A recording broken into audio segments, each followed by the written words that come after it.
Y creo que nada más, tenemos que pasar ya. No sé si alguien quiere hacer una preguntita así muy breve, si no, pues hacemos una pausa. No hay preguntas. Estupendo. Enhorabuena, Alberto.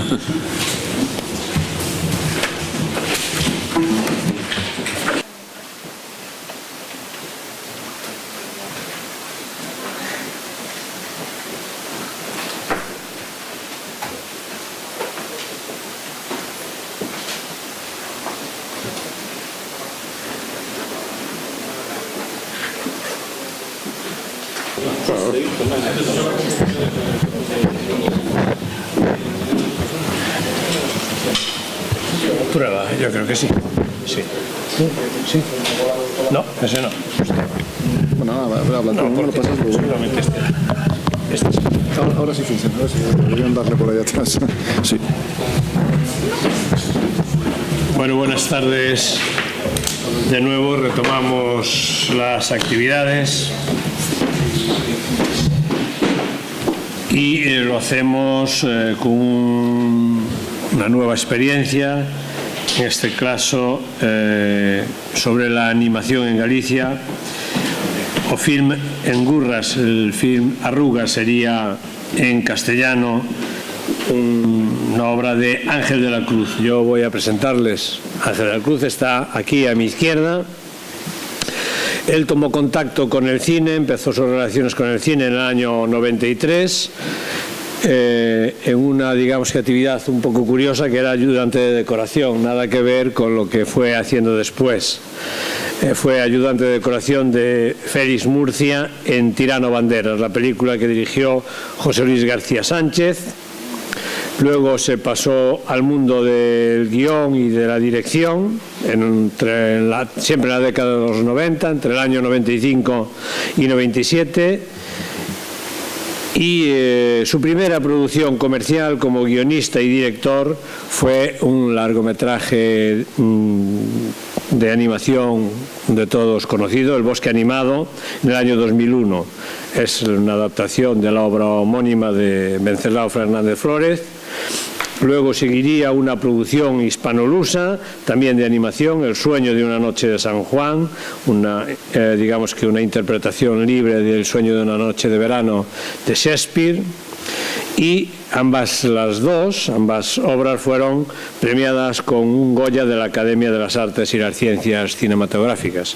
Por lo tanto, yo creo que entró, desde luego, con buen pie en el mundo de la producción comercial y del guión. Como guionista, director y productor, su última película estrenada ha sido Los muertos van deprisa, en el año 2009, y actualmente prepara como productor el documental Querida Gina, de Susana Sotelo, y que en estos momentos está en fase de postproducción.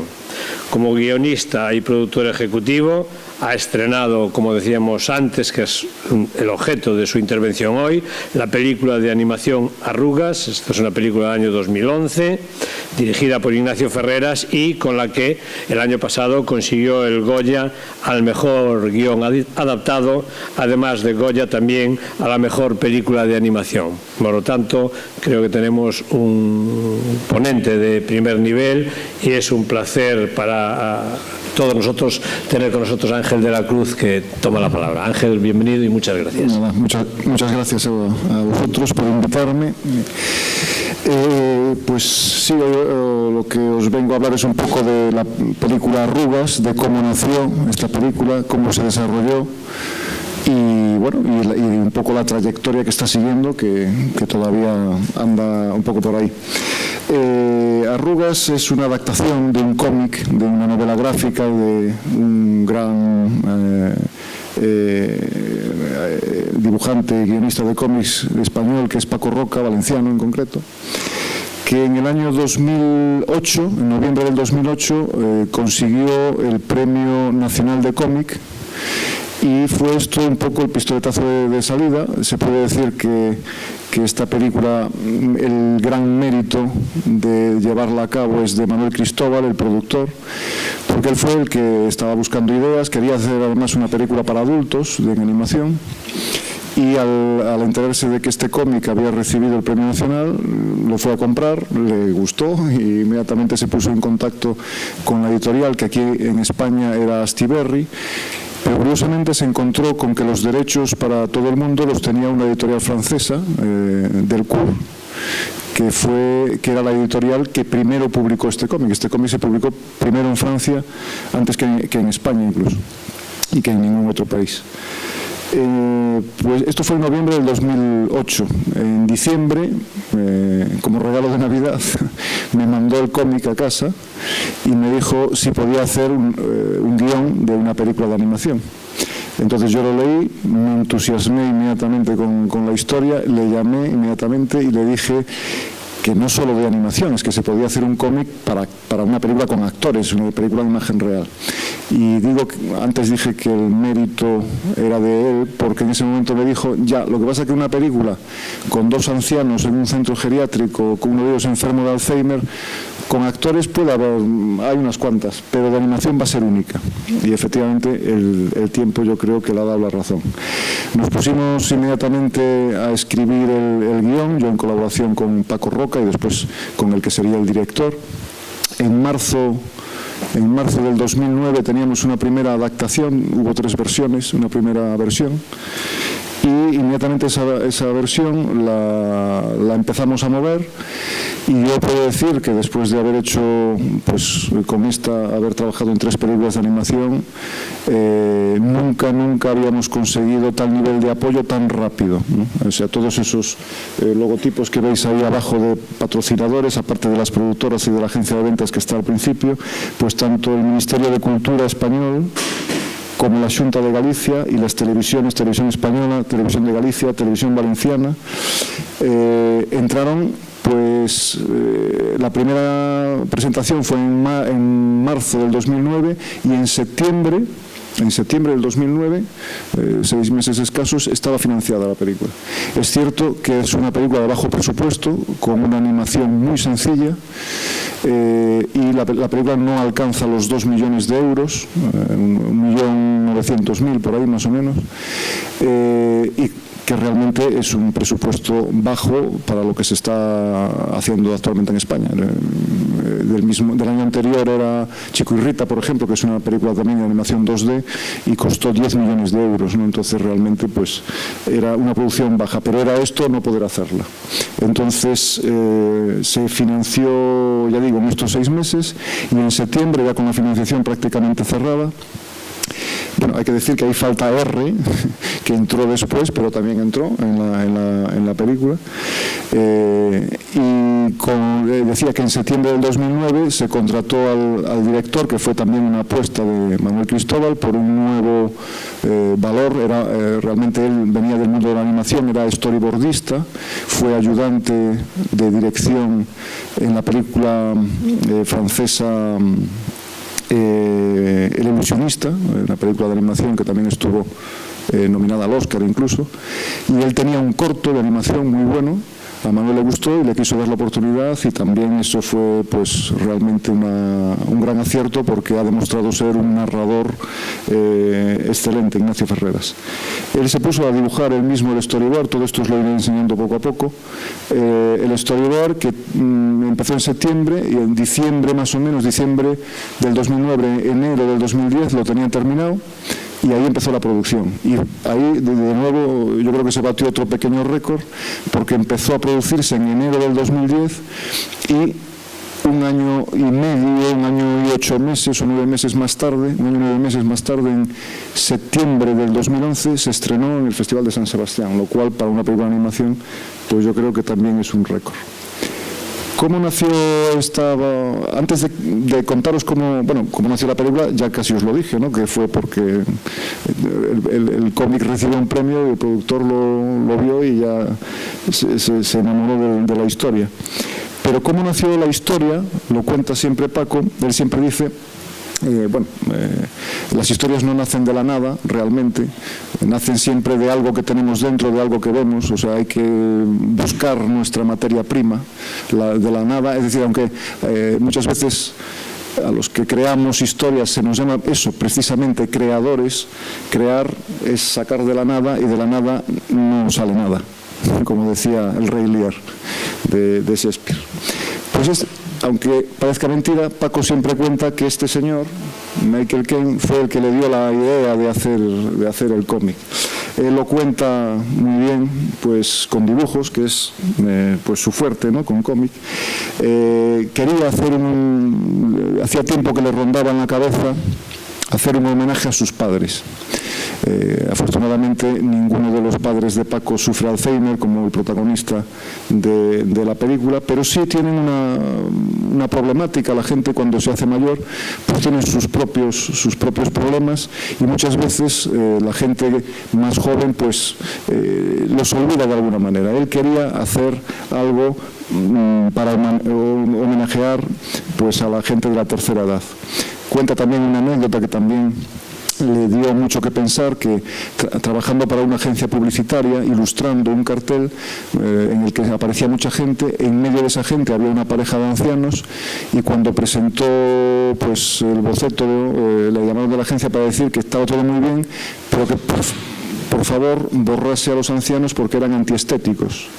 Entonces pues la verdad es que eso le dio también pues más alas, iba sumando puntos, ¿no? Y finalmente llegó ese recuerdo. Me está saltando aquí. Vale, perfecto. No sé si ahora...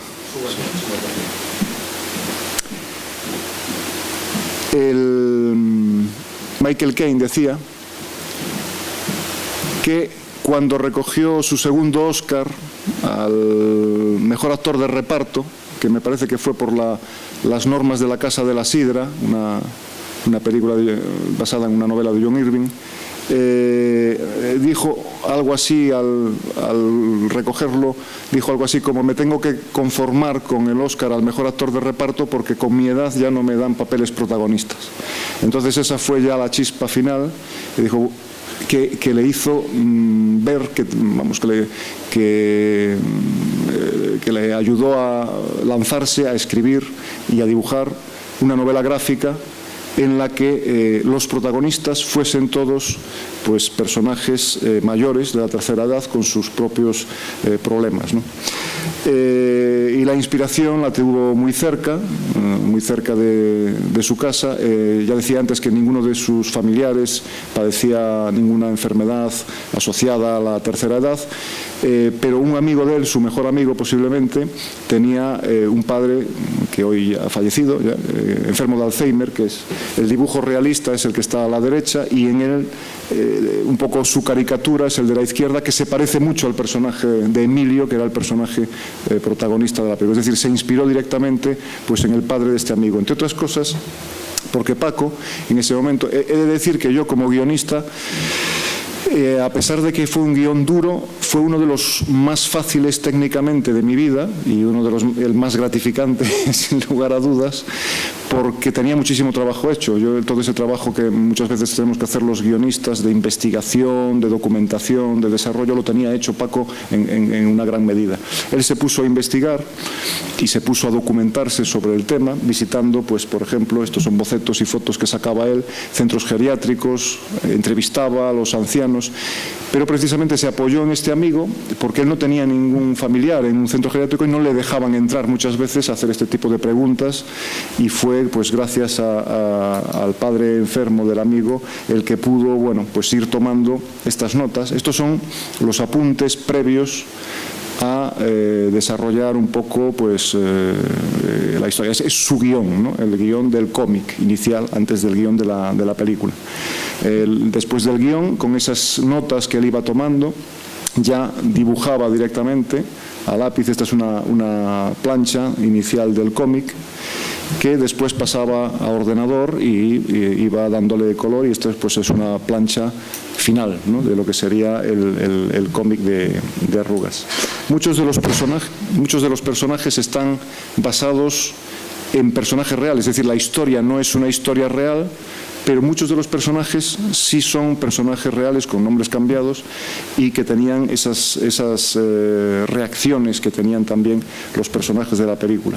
Este es un caso concreto de una señora, el Alzheimer, como otras enfermedades pues mentales asociadas, ya digo, con la tercera edad, no solamente es la pérdida de memoria. Yo estoy por decir que la pérdida de memoria es casi lo menos importante.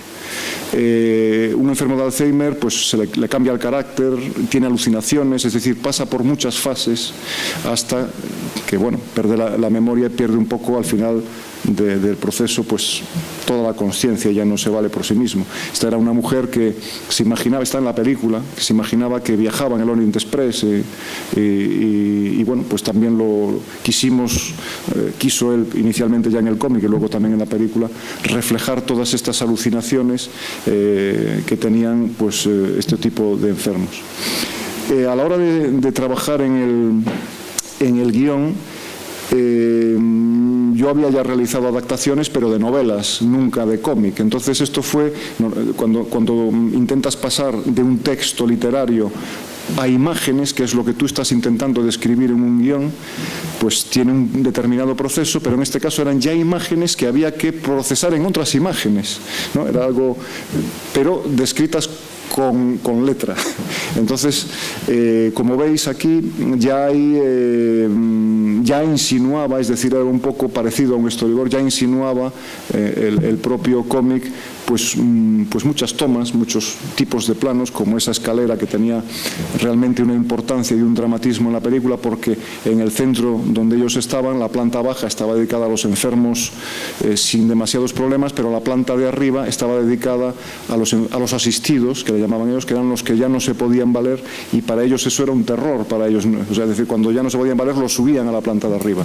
Entonces ahí veis pues que hay unos picados que refuerzan pues esa imagen un poco tenebrosa de lo que había, ¿no? De lo que ellos imaginaban que podía haber en esa planta terrible de los asistidos, donde nadie quería subir. Hay que decir, por ejemplo, que en la película siempre hay que intentar, en el cómic, pues lógicamente había una parte gráfica importante, pero en la película hay que aprovechar también el movimiento y el sonido, por eso tenemos esa imagen, pero imagen en movimiento, no como un cómic, y además hay sonidos. Entonces, con muy buen criterio, Ignacio Ferreras cambió la terrible escalera por un ascensor. Por un ascensor, que el ascensor tiene movimiento y además cuando paraba y subía hacía pling, pling, que tenía sonido también. Entonces aprovechaba muy bien los recursos narrativos del cine, que en este caso el cómic pues no tenía, lógicamente. Esta es la portada del cómic tal y cual salió en España, y que nosotros aprovechamos para el lanzamiento del dossier cuando empezamos a mover todo, y bueno, y nos apoyamos mucho pues ya en todos los adaptaciones que había, es decir, pensábamos que podía tener gran repercusión mediática por el tema que trataba, y además que se podía vender bien porque ya el cómic estaba funcionando en otros países, ¿no? Y de hecho, antes de empezar a producir la película se hizo pues un posicionamiento. Esto está hecho a posteriori, pero ahí hay una cosa, o sea, esto lo hicimos antes de la película y solamente nos equivocamos en una cosa, que queríamos ir a Venecia y llegamos tarde y fuimos a San Sebastián, pero todo lo demás estaba diseñado desde el propio guión, es decir, teníamos aquí pues el posicionamiento. ¿Qué queríamos? Queríamos hacer lo que los americanos llaman una buddy movie, una película de colegueo, de colegas, solo que los colegas eran mayores, pero era una película de amistad entre dos personas que en este caso eran mayores. También nos sirvió mucho la referencia de Persépolis y también un vals con Bashir, que eran como películas para adultos y en cierta medida de autor, y nosotros queríamos un poco tirar por ahí, es decir, era nuestra referencia a la hora de presentar el proyecto pues a los posibles socios y distribuidoras. Sabíamos que teníamos un drama duro además, pero al mismo tiempo había fantasía, había ternura y había humor. La gente se ríe cuando ve la película, hay momentos en que se ríe, y nosotros queríamos, incluso luego os pondré el tráiler para que veáis que intentamos ya en el tráiler que se viese que no solamente era un centro geriátrico, sino que había mucha fantasía y que había algo de humor.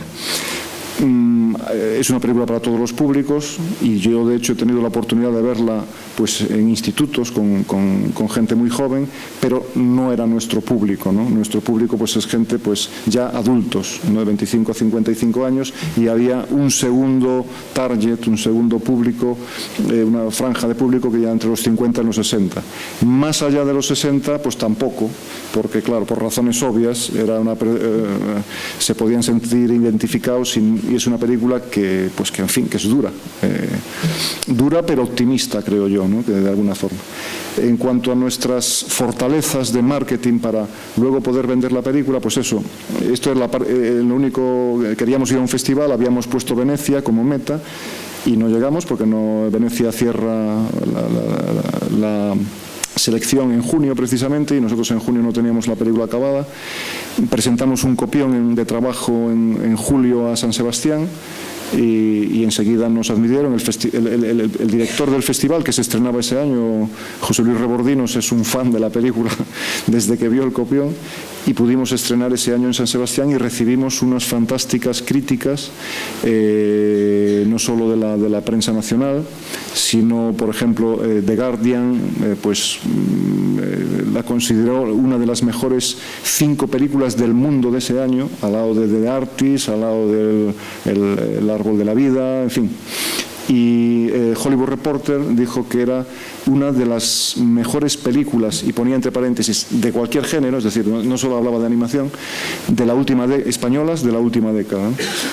Pues esas críticas nos sirvieron de mucho para luego poder mover la película en otros festivales, y de los festivales pasar un poco al lanzamiento internacional comercial de la película. Otra de las fortalezas era pues el multipremiado cómic, lógicamente, de Paco Roca, que ya habíamos hablado, el que ya estuviera publicado en numerosos países. Japón se publicó ya con la película en marcha, de hecho llevó un premio internacional allí, y se ha estrenado, por cierto, la película la semana pasada en Japón, además de la mano de Miyazaki, de la empresa La Ghibli, que le encantó el film y la ha estrenado él. Creíamos que podía tener una repercusión mediática importante por el tema que trataba, como de hecho después se demostró, y que podía ser una película internacionalmente atractiva. Otro de las fortalezas era la apuesta por este nuevo director, Ignacio Ferreras, que después de estrenar la película, la revista Variety lo puso entre los 10 directores a tener en cuenta para los próximos trabajos. Solamente salió una vez Rodrigo Cortés también en esa lista que hace anualmente la revista Variety. Y por último, pues las productoras Perro Verde, que ya tenía acumulados ya de otras producciones hasta cuatro Goyas, y Cromosoma, que también es una empresa, en este caso catalana, porque era una coproducción entre Galicia y Cataluña, que también había alcanzado numerosos premios, y tenía una película además que trataba un documental sobre el Alzheimer, que es la de Pascual Maragall, Bicicleta, Cuchara, Manzana, que también había llevado el año anterior pues el Goya al mejor documental. A partir de ahí nos pusimos a trabajar en el guión. El guión yo siempre voy construyéndolo por pasos, no doy ningún paso hasta que tengo un breve storyline en el que quede muy claro quiénes son los protagonistas y el conflicto, y luego ya intento escribir una sinopsis, es decir, nunca empiezo a escribir directamente, me hago hasta que tengo ese storyline, no hago la sinopsis, y hasta que tengo la sinopsis no empiezo con la siguiente fase. Bueno, esto sería una especie de storyline, por decirlo brevemente. Es la historia de Emilio, que sufre Alzheimer y lo ingresan en un centro geriátrico, y allí conoce a Miguel, que le va a ayudar a urdir un plan para no subir a la planta de los asistidos. Este es un poco el resumen de nuestra película, de lo cual esa ayuda se transmite también un poco de picardía, ¿no?, que hay allí por el medio para engañar a los médicos y a todo, ¿no? La sinopsis, pues eso, no vamos a pararnos en ella. Después de la sinopsis trabajo la estructura mucho. Todo esto antes de empezar a escribir el guión. A esto le doy muchas vueltas, me paso semanas con ello, y el siguiente paso es escribir pues, lo que llamamos la escaleta, que utilizo ahí los post-it y voy escribiendo en post-it cada secuencia y las voy pegando a una pared hasta que tengo toda una pared llena de post-it. Luego se caen los post-it porque pierden el pegamento y puedo pasarme meses con eso ahí, hasta que creo que tengo todas las secuencias de la película armadas. Las pongo en post-it porque las cambio de sitio, las voy moviendo, los rompo post-it, pongo otros, y eso me ayuda mucho a hacerme la escaleta. Y cuando finalmente creo que tengo toda la escaleta hecha, pues trabajo el tratamiento, que es un poco la acción ya tal cual va a quedar en el guión, pero sin diálogos todavía, pero ya dramatizada un poco, que suelen ser unas 50 páginas ya. Y antes de dialogar, pues trabajo los personajes, empiezo a hacerle preguntas. Aquí, claro, la ayuda de Paco fue fundamental, lógicamente, ¿no? Él conocía mejor que yo los personajes, pero yo siempre me construyo mi biografía, en este caso, lógicamente, con su ayuda, aunque luego no vaya a salir, pero a mí me ayuda a conocer al personaje y a hacerle dialogar correctamente después. Les hago responder test de personalidad, en fin, cosas un poco así por el estilo, para una vez que ya conozco a los personajes principales, pues ya dialogar con ellos, ¿no? Y luego, bueno, cuando ya tengo todos los diálogos, pues eso es un poco ya el primer borrador del guión. Me lo leo en voz alta. Esto de leérselo en voz alta es muy importante porque te das cuenta de que hay cosas que nadie diría. Cuando estás escribiendo te pasan desapercibidas, cuando las oyes ya no tanto, ¿no? Y finalmente, pues bueno, intentas que las distintas versiones, aquí tuvimos 3 versiones nada más porque la idea estaba bastante clara. Normalmente cuando adaptas una novela sobra mucho material. Por ejemplo, El bosque animado era una novela amplísima, ya habíamos descartado la parte adaptada por José Luis Cuerda, que era la de los humanos, y la que no adaptó él en la película, que era la parte de los animales y las plantas. Sobraban muchas cosas, no podíamos meter todo eso en la película, el clan de los gatos libres, los peces del río, no sé. Bueno, era imposible adaptarlo todo. Por eso yo creo que es una de las razones por las que cuando alguien ve una película que está basada en una novela siempre le decepciona. Primero porque se ha imaginado su propia película y segundo porque se han quedado muchas cosas fuera en el tintero. Pero en este caso fue al revés. Resulta que hicimos una primera adaptación y nos daba como para 60 minutos. No era una película de largometraje, era un mediometraje casi. Entonces tuvimos que ampliarla, es decir, en la adaptación está todo lo del cómic y algo más. Y en ese algo más hay que decir que pues Paco tenía material que él había desechado para que su cómic tuviese una duración comercial a la hora de publicarlo, y también aprovechamos parte de ese material para añadirlo a la historia. Así quedó la segunda versión. Esa fue la que Ignacio Ferreras, con ayuda de su mujer, Rosana Cecchini, construyó en storyboard.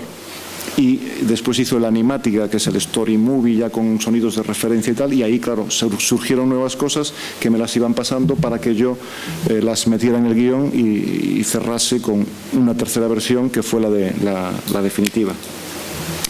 Bueno, estos son un poco lo que os contaba antes, Paco Roca, los apoyos. Nosotros hacíamos mucha fuerza, es decir, la animación en sí misma, veréis que es una animación muy, muy sencilla, pero uno de los piropos más grandes que nos han echado a la hora de ver la película, y siempre se repite allá donde la ponemos, es que todo el mundo nos dice que a los 5 minutos de empezar se olvidan de que es animación, porque se quedan con la historia y con los personajes, y tienen la sensación al salir del cine de que han visto una película de imagen real, con actores, ¿no? Entonces nosotros donde realmente hicimos toda la fuerza fue en el equipo artístico, ¿no? Es decir, pues en Paco, para empezar, que aparte de ser co-guionista y autor de la idea original, fue el director artístico de la película y desarrolló todos los personajes. En Ignacio, que tiene pues un grandísimo talento de narrador, conmigo, que ya tenía la experiencia de guionista y fui el eslabón entre uno y otro para materializar el guión, y también la música, que también es gallego, Nani García, que ya había compuesto la banda sonora de Profundis, de Miguel Anxo Prado, y que hizo una música preciosa que subrayaba perfectamente pues todo el dramatismo y el humorismo que tiene a veces la película. Este era más o menos el nivel en el que trabajaban con los animadores y el resto de los técnicos, es decir, se les daba la plancha en donde estaba el dibujo con apoyos fotográficos de documentación y con explicación, así lo pasaba el director a su equipo, las notas. Nos construimos nuestro propio centro geriátrico, es decir, el centro geriátrico no existe, pero está hecho a base de trocitos de centros que sí existen, ¿no? Entonces ese era un poco el bosquejo que teníamos de centro. Levantamos los planos como cualquier casi arquitecto, ¿no? Perspectivas, de todo, sabíamos dónde estaba todo para ubicarnos. Esto se hizo paralelamente a la tercera versión, lo cual al guionista no os quiero contar lo que ayuda, saber cómo está distribuido tus localizaciones de alguna manera, ¿no? Es el parking, la habitación donde, al principio de la película, donde vive Emilio. Este es Emilio. Paco tenía que adaptar sus personajes para el cine. Aquí tuvimos una pequeña crisis porque esta es una plancha que le mandó al director. Le dijo, mira, yo los veo así. Y el director se la devolvió así, corregida. Entonces Paco dijo, pero si no me corrige nadie un dibujo desde que iba en EGB. Entonces, desde que era niño. Entonces hubo ahí un pequeño pique entre los dos, pero luego Paco entendió que una cosa era el cómic y otra cosa era la animación, que claro, se tiene que mover, el personaje tiene que mover ciertas articulaciones que en el cómic no los mueve, entonces necesitaba unas características determinadas, ¿no? Este es Emilio, lo que llamamos el tour around, el darle la vuelta completo para verlo en todas las posiciones. Notas del director que le pasaba pues a su equipo, y una cierta inspiración. Nos habíamos inspirado un poco en James Stewart, ¿no? Para verlos. Este es Miguel, el segundo personaje en importancia, protagonista de la película. El tour around, ya a color, tour around, y una cierta inspiración pues en la forma de la cara, pues Spencer Tracy. Aquí veis las diferencias. Posiblemente si lo veis por separado no notéis diferencia, pero si lo veis juntos se nota, ¿no? Lo que está a la izquierda es la viñeta del cómic y lo que está a la derecha es el fotograma de la película. Se parecen, claro, se parecen, pero no son exactamente iguales. Son dos mundos distintos. Este era el guión técnico que hacía a partir del guión literario, el guión técnico que escribía Ignacio, con las correcciones sobre el guión literario, con los añadidos, con las cosas que se suprimían. Y esto, que es muy interesante, eran los primeros bocetos que hacía Ignacio para él, para entenderse él lo que quería construir, que luego pasaba limpio. Este es parte ya del storyboard, el storyboard que se le daba al equipo, que luego el equipo transformaba en dibujo de línea y pues otra gente le daba color y se convertía en fotograma de la película.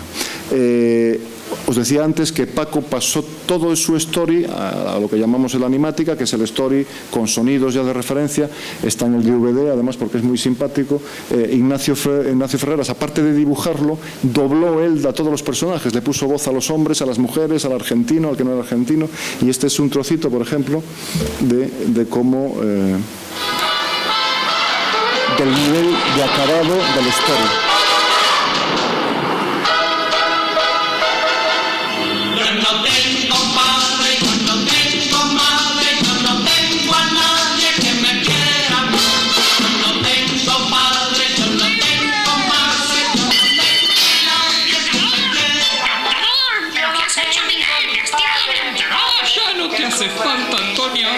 Motorizados.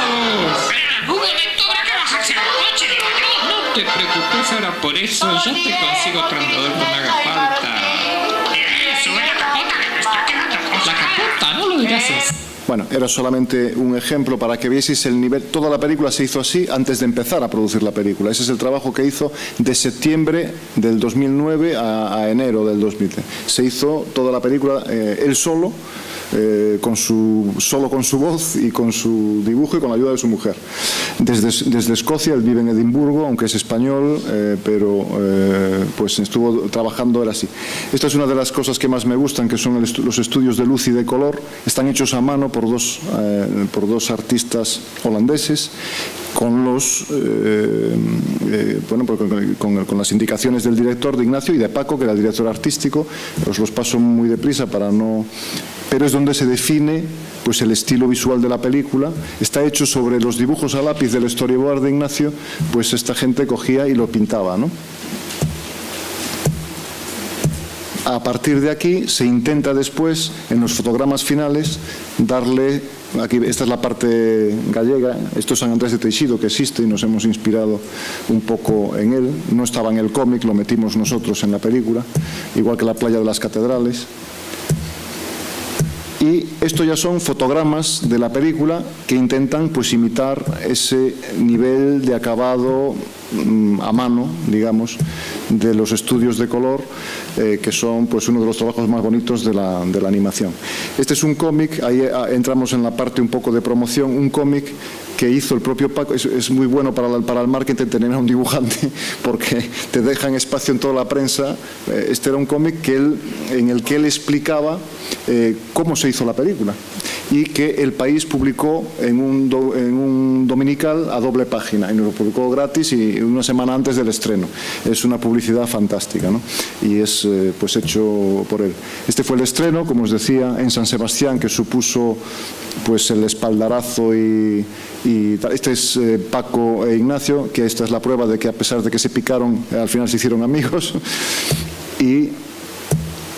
Y esta fue pues ya la nominación a los Goya, que nos sirvió para lanzar la película, porque coincidió la nominación con el lanzamiento comercial. En el lanzamiento comercial había publicidad pagada, poca, porque teníamos muy poco dinero, y promoción no pagado, que es lo que mejor funciona, mucho, que es lo que, como esto. Esta es la doble página del País que os decía antes, totalmente gratuita. Portadas y de revistas, del medio, pues reseñas como esta que dice que le metimos un gol a la ficción al nominarnos al mejor guión adaptado, que era la primera vez que una película de animación estaba nominada.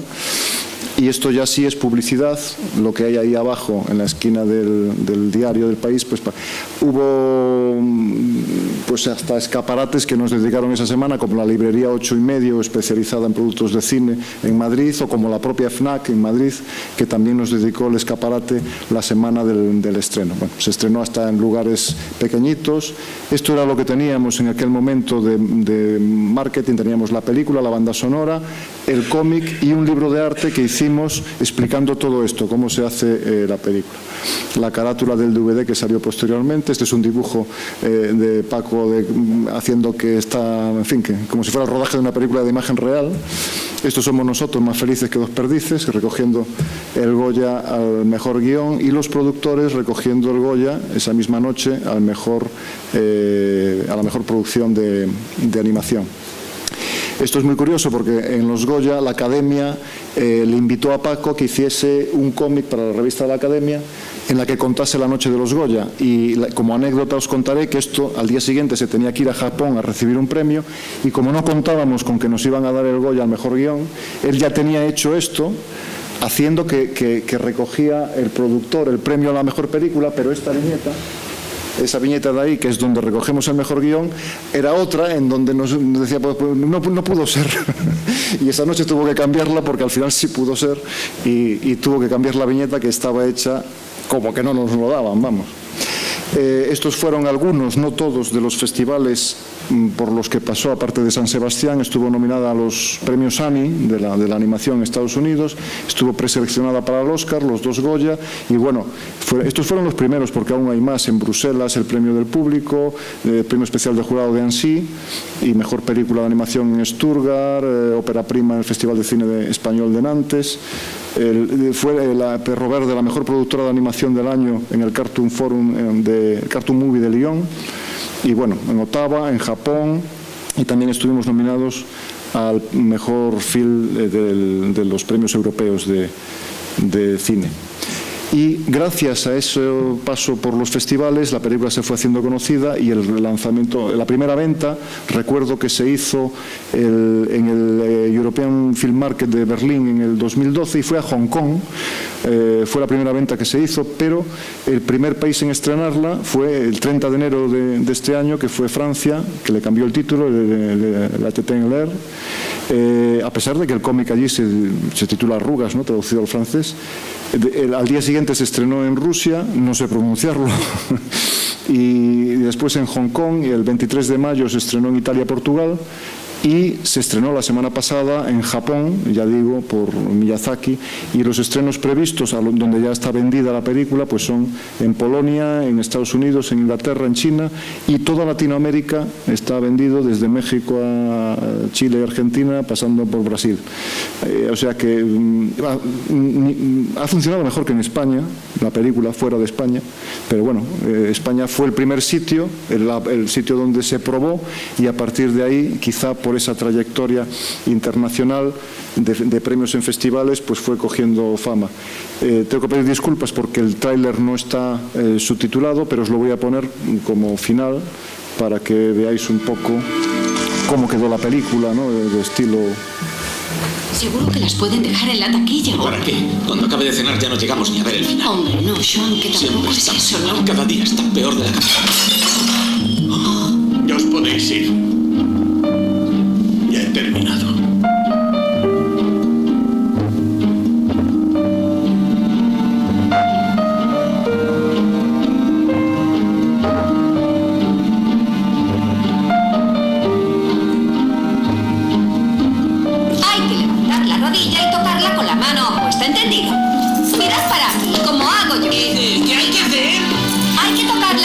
Con la mano, el otro.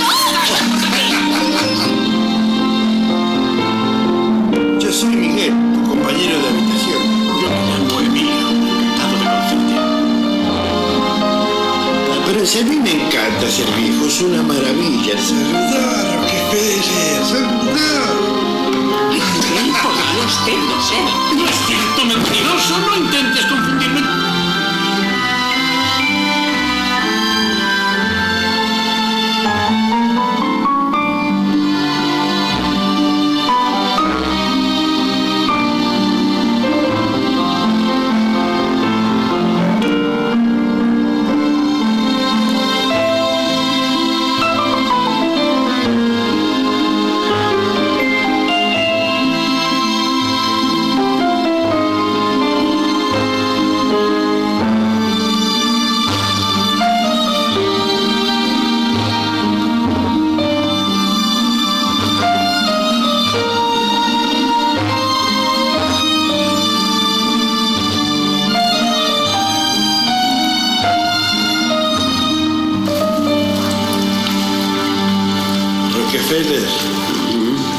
Ya verás que tú y yo de alguna manera nos la vamos a arreglar.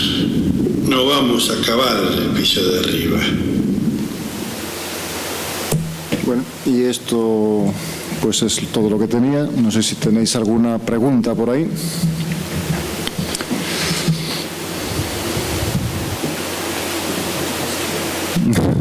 No hay, sí, ahí hay una pregunta. Vou falar em português. A produção de animação que faz é apenas em 2D ou trabalha também em 3D?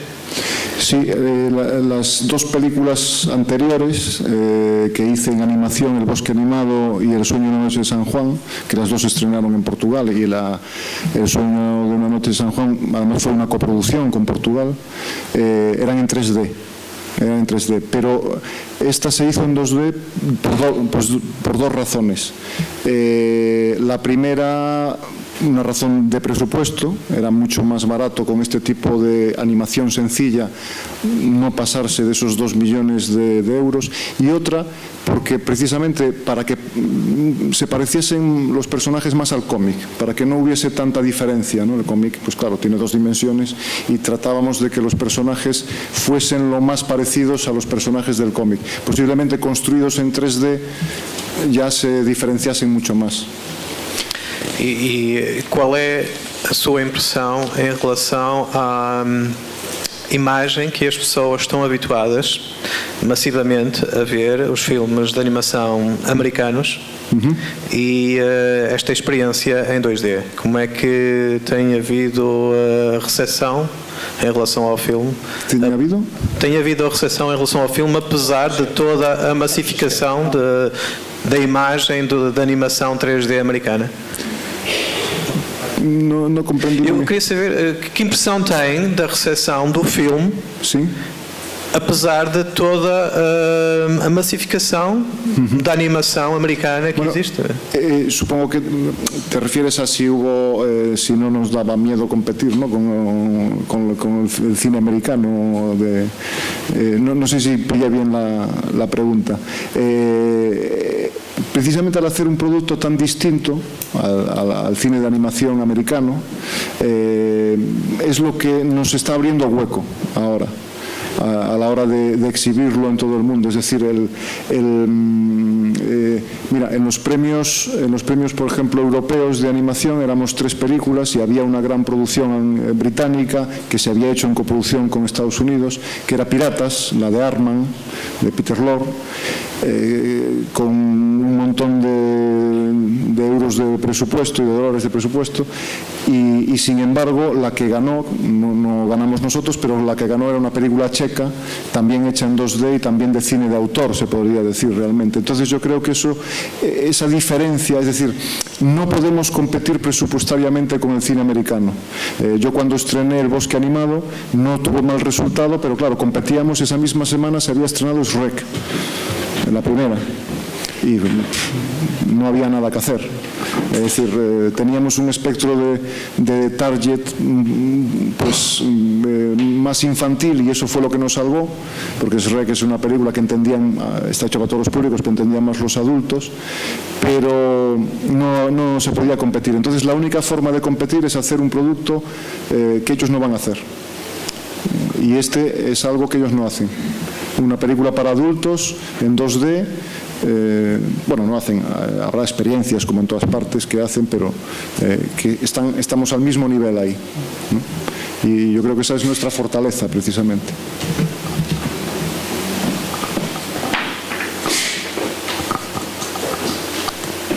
No sé si...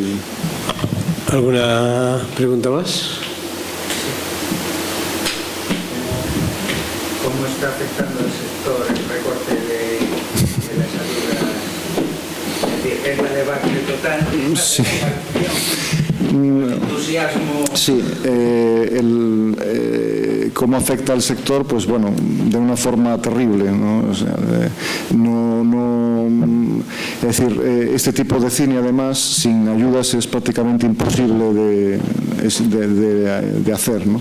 Pero a pesar de ello, al final el cine casi siempre estuvo en crisis, no tanto como ahora, y en el fondo, no sé quién lo oí el otro día decir, que el cine y la cultura en general es crisis. Es decir, el cine, lo decía antes, al escribir un guión, siempre buscas el conflicto. Si no hay conflicto, no hay historia. Bueno, pues ahora tenemos un grave conflicto y hay que seguir luchando. Y bueno, pues si no se puede, ahora mismo estamos preparando otro guión de animación basado en un cómic también de Paco Roca que se titula Memorias de un hombre en pijama. También es para adultos, pero en este caso es comedia, sobre la historia de un personaje soltero de 40 años en su vida y en fin, su forma de vivir. Y hemos, bajado el presupuesto a la mitad de este. Estamos en 1 millón de euros y intentando producirlo con eso. Claro, hay que abaratar todo tipo de costes. Ya no solamente se trata de bajar sueldos, que ya no se trata de eso, se trata de bajar tiempos, de bajar procesos de producción, de aprovechar que la animación sea más sencilla. Ya habéis visto en el tráiler que la animación es sencillísima, sencillísima. Vamos, estoy por decir que casi cutre, pero la historia hace olvidarlo todo. La historia al final es con lo que te quedas, y los premios nos han llovido en todo el mundo, y en todo el mundo hemos cosechado éxito con una animación súper sencilla. Bueno, pues a lo mejor hay que todavía hacerla más sencilla, pero insistir en que las historias sean lo suficientemente emotivas y lo suficientemente interesantes para que atrapen al público, porque al final eso es lo que realmente importa, ¿no? Y historias, pues yo creo que es lo que no nos falta. Estamos en crisis de todo, pero yo creo que crisis de talento no, y eso es lo importante, a pesar de todo. Bueno. Bien, pues muchas gracias, Ángel, mucho éxito en todos esos proyectos y que las crisis sigan generando iniciativas. Muchas gracias.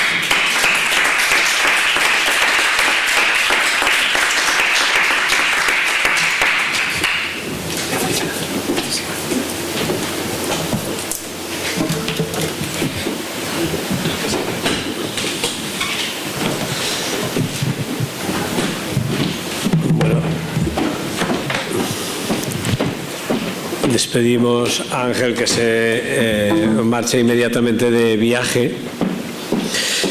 Y si hasta ahora hemos estado hablando de diversas experiencias en el mundo de los territorios creativos en Galicia, han sido las experiencias que hemos tratado a lo largo de esta tarde, vamos a cerrar con nuestros vecinos y hermanos de Portugal. Vamos a conocer un poco más cómo está el desarrollo de las industrias creativas en el norte del país vecino, y para eso tenemos con nosotros a una persona muy significativa en el ámbito cultural portugués. Don Carlos Martins es doctor en Geografía Urbana, posgraduado en Turismo Cultural y licenciado en Economía, presidente de la Agencia de Desarrollo de las Industrias Creativas y director ejecutivo de Guimarães 2012, Capital Europea de la Cultura, del tema del que ya se habló aquí hoy a la mañana. También es socio de Opium, una empresa dedicada al planeamiento cultural, territorial y económico, y es coautor de varios estudios, en concreto del estudio macroeconómico Desarrollo de un clúster de industrias creativas en el norte de Portugal, y coautor también del Plan de Gestión del Centro Histórico de Porto como Patrimonio Mundial. Ha sido coordinador del programa de animación de las ciudades del Euro 2004 y es miembro del Consejo Nacional de la Cultura en la sección de artes del país vecino de Portugal. Por lo tanto, un lujo tenerle con nosotros. Don Carlos Martins, benvido, boa tarde e gracias por acompañarnos. Muito obrigado. Eu aqui agradeço o convite. Queria agradecer à Diputação de Ourense e ao Javier pelo convite e pela hospitalidade e pela amabilidade que tiveram em convidar a ADICT, a Agência das Indústrias Criativas do Norte de Portugal. O meu tema não é tão interessante como a falar de animação e ver os filmes. O papel da ADICT, desta agência, tem mais a ver com a nosso papel ao nível do apoio à definição de políticas públicas no norte de Portugal e a nível do país, e portanto é uma instituição, plataforma de diferentes subsetores criativos que tenta ser um parceiro ativo na definição das políticas públicas e na implementação de políticas públicas. Somos um órgão independente, privado, que no entanto tem como sócios muitas entidades públicas e semipúblicas e universidades e municípios, e é nesse papel de tentar agregar conhecimento e pensamento sobre o desenvolvimento económico a partir do setor criativo que nos encontramos. E portanto, a nossa estrutura existe para falar da economia e para trabalhar no tema da economia, mais do que como agentes de planeamento cultural ou criativo do território. Interessa-nos, enquanto estrutura, falar da economia. E falando de economia, não é muito novo trazermos estes dados, basta comparando hoje a posição relativa de Portugal e de Espanha ao nível do crescimento da sua economia, ao nível do valor per capita dessa mesma economia, ao nível do desemprego. Estamos muito próximos, não tanto como queríamos, a nível da prestação do desemprego. Hoje em Portugal temos a maior taxa de desemprego dos últimos 90 anos. No próximo ano o desemprego em Portugal será cerca de 1 milhão de pessoas, o recorde absoluto da nossa história, nada que nos honre e anime. Em Portugal, mais de 40% dos jovens estão desempregados e não conseguem entrar no mercado de trabalho, o que também não nos afasta tanto de Espanha quanto isso e da Grécia. E, portanto, este é o nosso contexto, e é por isso que queremos falar da economia, não porque achamos que esta situação é definitiva e é irreversível, mas porque é difícil e complexa. É que temos que voltar a olhar para a economia com outros olhos e com outra forma de a ver, com a forma também de ver as regiões nessa relação. O norte de Portugal, face ao resto do país, está ainda pior. O norte de Portugal foi, durante muitos anos, a região mais rica de Portugal, claramente a mais rica de Portugal. É ainda a região mais populosa, é a região mais jovem, é a região que mais investiu em investigação, em desenvolvimento, em desenvolvimento, em universidades, na produção de conhecimento científico. É ainda a região mais exportadora de Portugal, mas, no entanto, é a mais pobre. Ou seja, o facto de exportarmos mais, de sermos mais jovens e de termos mais investigação e desenvolvimento não é suficiente para sermos mais ricos. Este é um dado novo na nossa economia, porque sempre lemos, sempre ao conhecer os manuais da economia, sempre entendemos que se tivermos população ativa, se tivermos mão de obra jovem, se tivermos acesso ao conhecimento, se tivermos acesso aos mercados internacionais, que à partida a nossa economia cresce. Mas não aconteceu. E hoje o Norte é a região mais pobre de Portugal. O rendimento per capita no Norte de Portugal é de 65% da média europeia e em Lisboa é de 113%. Está acima da média, quase o dobro do Norte de Portugal, sendo que Lisboa continua a ser a região metropolitana suportada na administração pública, nas principais empresas públicas e mesmo algumas privadas, e portanto há aqui um tecido económico diferente que fez com que o nosso rendimento per capita, a nossa pobreza individual fosse maior e o rendimento per capita mais baixo. O Norte tem a maioria do desemprego, é normal, face a este contexto, a maioria dos desempregados do país e a maioria dos jovens desempregados de Portugal. E, portanto, é mais ou menos consensual hoje que temos uma urgência, mais do que uma necessidade, já uma urgência em encontrar um caminho novo para a economia da região. E não é apenas um problema público, é um problema coletivo. É um problema das empresas, é um problema das pessoas individuais, das universidades, das instituições públicas, dos municípios. E essa discussão sobre que setores precisamos hoje de desenvolver na nossa economia, que qualificações técnicas, que competências, que novos mercados, já que o nosso mercado é principalmente europeu e principalmente de indústrias tradicionais, têxtil, calçado,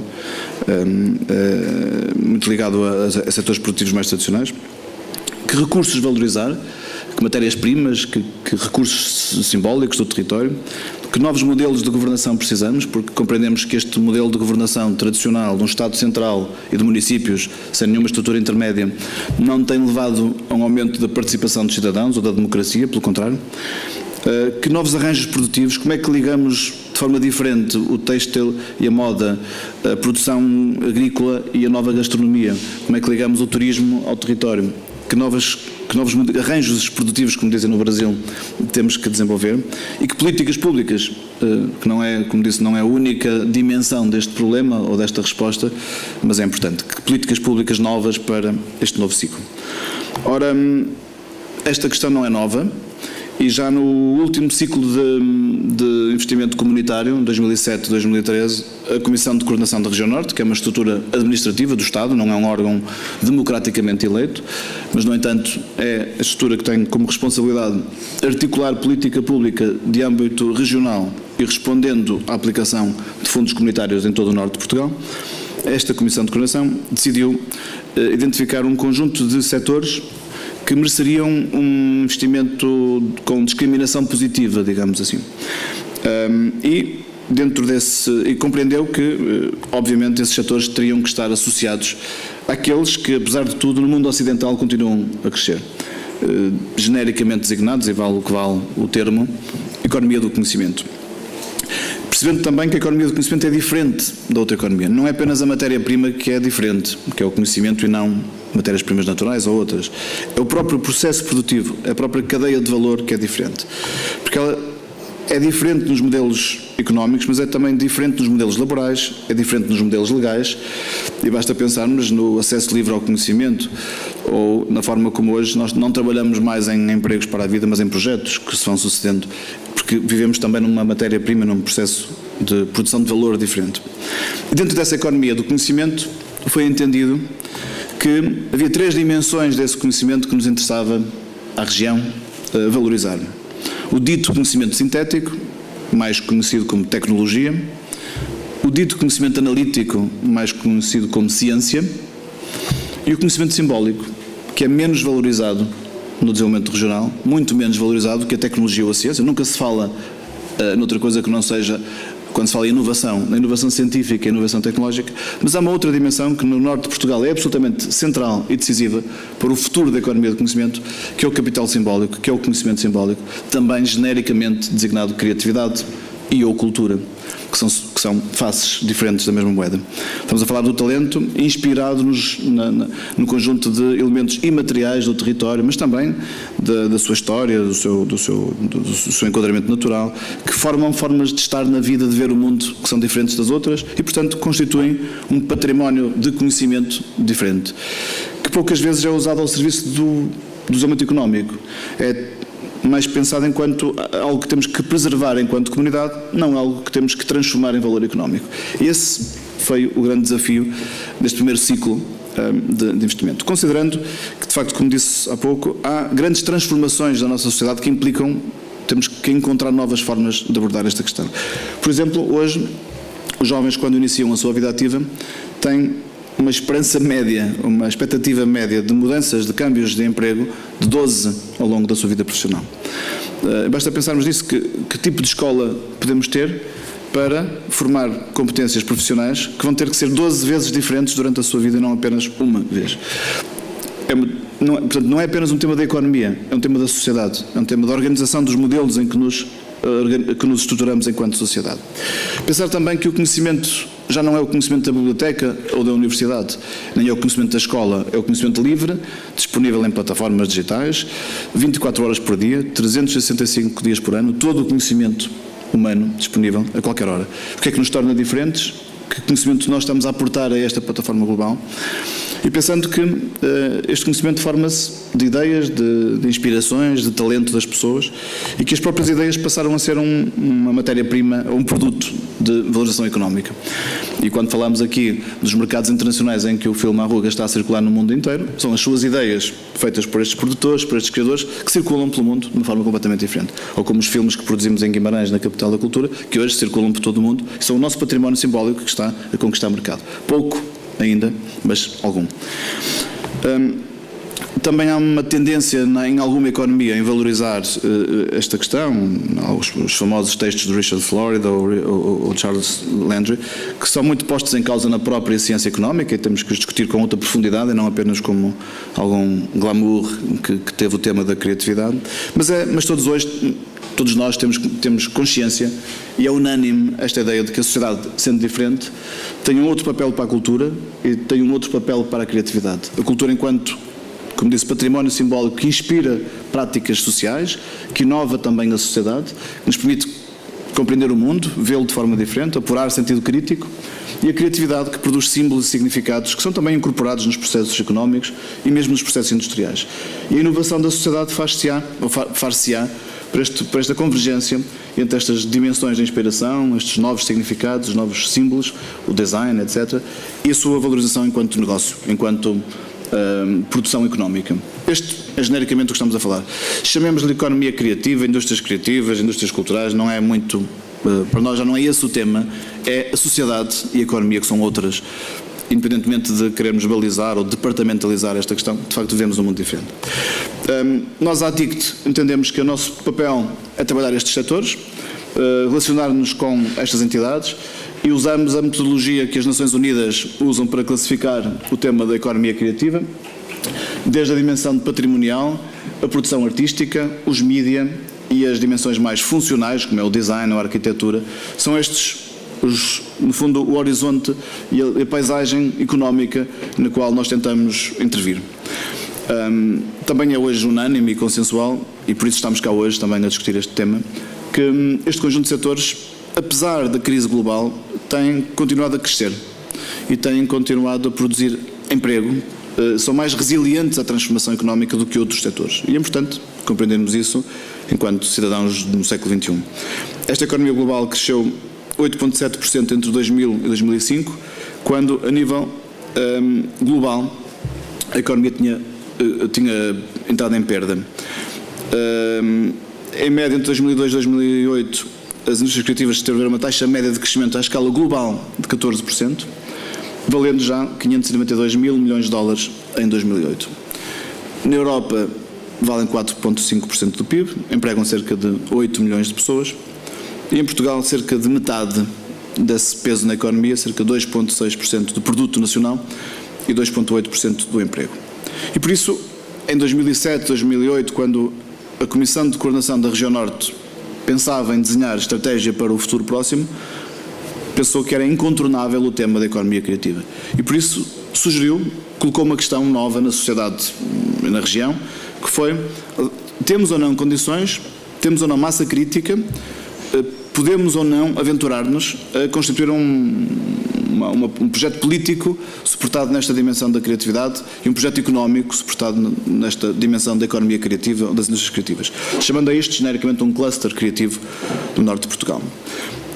Convidou um conjunto de entidades a refletir sobre o tema, as universidades, as entidades ligadas ao setor cultural, os municípios, e decidiram criar uma plataforma conjunta, que é esta ADICT, que, sendo privada, é, como disse, suportada por uma política pública que tenta valorizar a economia criativa ao serviço do desenvolvimento da região na sua dimensão económica, social e cultural.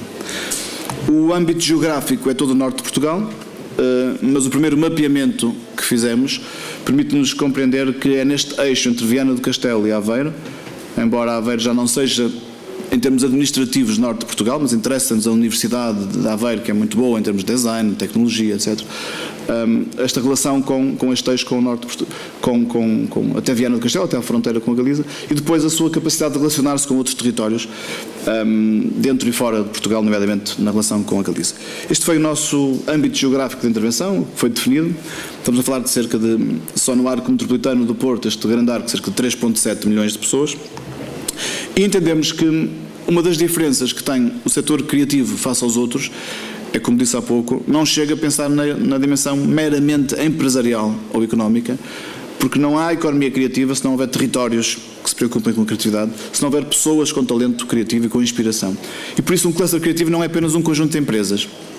Quando falamos num cluster do audiovisual ou cluster do produto gráfico, é um conjunto de empresas, principalmente. No cluster criativo é quase toda a sociedade. Porque desde a educação ao património cultural, desde a universidade ao município, todos nós fazemos parte deste ecossistema que pode ou não gerar esta nova economia, esta nova sociedade. E por isso, os fundadores da ADICT são, desde a Fundação de Serralves ou Casa da Música, até uma sociedade de reabilitação urbana, até a Associação Comercial do Porto, ou a Associação Nacional de Jovens Empresários, ou a Fundação da Juventude, ou as universidades. Portanto, é o tal ecossistema que permite alimentar um ciclo de produção criativa. A ADICT, como disse, é uma plataforma setorial, não tem funções executivas e tem uma microestrutura, apenas 2 pessoas o tempo inteiro. Os diretores, eu próprio, o presidente e os diretores, não temos nenhuma função executiva, não temos nenhuma remuneração, fazemos isto no nosso trabalho voluntário e de participação cívica, porque acreditamos profundamente nesta reorganização dos modelos sociais e económicos, e hoje já conseguimos juntar cerca de 120 associados, cerca de 60%, quase 60% de empresas ou setores empresariais e 44% de outras estruturas, como disse, as universidades, os municípios, etc, etc. E, portanto, temos já uma base, um tecido associativo suficientemente forte que nos permite, de facto, ter uma capacidade de refletir e de produzir conhecimento sobre o tema. Em termos estratégicos, de forma muito simples, é isto que fazemos.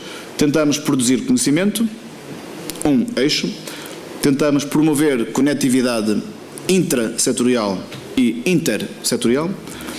E tentamos comunicar as nossas competências criativas para fora da região, para fora do país, nas 3 dimensões que falamos. Na dimensão das pessoas, dos negócios, dos lugares. Sendo que nas pessoas interessa-nos o tema da educação, da nova educação, da transformação absoluta e radical dos modelos educativos que temos e que conhecemos. Não acreditamos nada em suportar uma nova sociedade e uma nova economia com esta escola pública. Interessa-nos atrair talento criativo, ter espaços para o trabalho criativo e, portanto, reter competências e talento e não perder os melhores da nossa sociedade. São os jovens que emigram, os mais talentosos, os que têm as mais competências criativas, são os primeiros a sair da região, porque são aqueles que mais rapidamente encontram emprego fora de Portugal. É dramático para o nosso futuro coletivo. A nível dos negócios, interessa-nos programas de desenvolvimento do empreendedorismo no setor criativo, mas também, e mais ainda, a internacionalização das empresas. É muito difícil para como vimos há pouco, para uma pequena produção local conseguir chegar aos mercados internacionais. Quanto custa fazer um circuito dos grandes festivais internacionais ou das grandes distribuidoras internacionais? É muito difícil. E este setor tem a característica de ter ou muito grandes empresas ou microempresas. Não tem meio termo. E por isso as microempresas raramente conseguem sair do seu âmbito geográfico mais próximo. Isso é dramático para os processos de desenvolvimento económico. Em termos de lugares, interessa-nos muito tentar relacionar e ligar os espaços de criação, os lugares de criação, para os artistas, para os criadores, para as pequenas empresas, mas também um turismo diferente, que venha à procura não do património físico, mas sim desta produção cultural e criativa que desenvolvemos, que tem a ver não apenas com os festivais, mas com a oferta de novas experiências no território, a partir das competências criativas do mesmo território.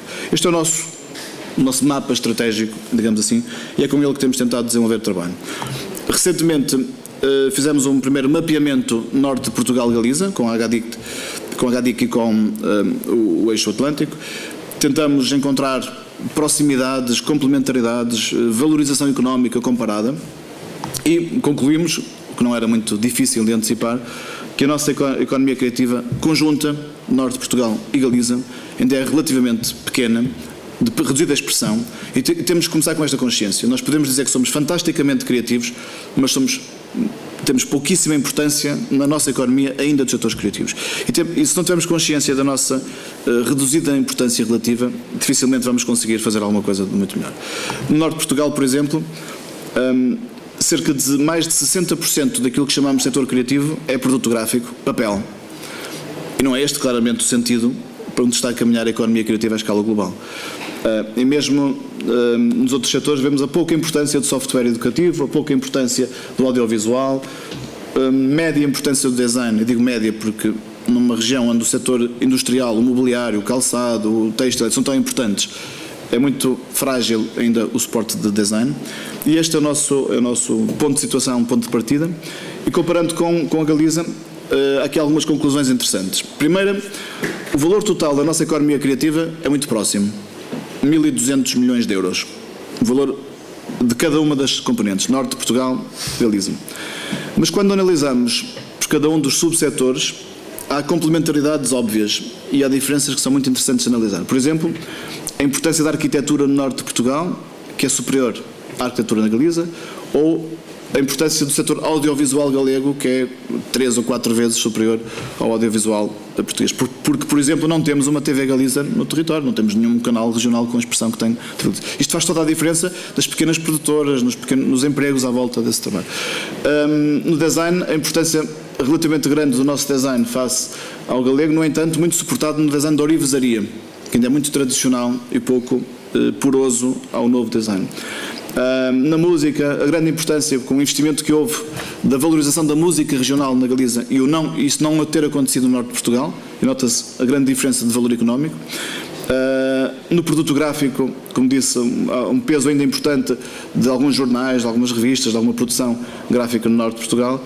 No software educativo, relativamente frágil nos dois lugares. Ou seja, há um valor global muito próximo, mas há claras complementaridades que nós podíamos explorar muito melhor, com alguma capacidade de especialização ou de complementaridade que podemos trabalhar em conjunto. Mas também sabemos que as empresas não se conhecem. Os produtores audiovisuais do Norte de Portugal são poucos os que conseguem trabalhar com uma empresa galega ou a mesma coisa no design ou no produto gráfico. E é muito difícil nós conseguimos atingir este princípio que vê-se mal no mapa, mas o Norte de Portugal, esta capacidade de gerar este cluster, se for próximo, se for complementar ao galego, significa que temos a massa crítica de mercado imediato igual à de Madrid ou de Barcelona, da grande Madrid ou da grande Barcelona. Estes dados são, para nós, Norte de Portugal, mais interessantes do que a possibilidade de fazermos este cluster com Lisboa, porque culturalmente somos mais distantes de Lisboa do que somos da Galiza.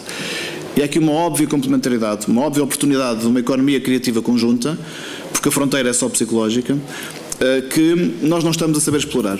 E este primeiro trabalho permite perceber em que setores é que essa complementaridade é mais óbvia. E não é necessário inventar a roda, basta trabalharmos com o que já existe melhor.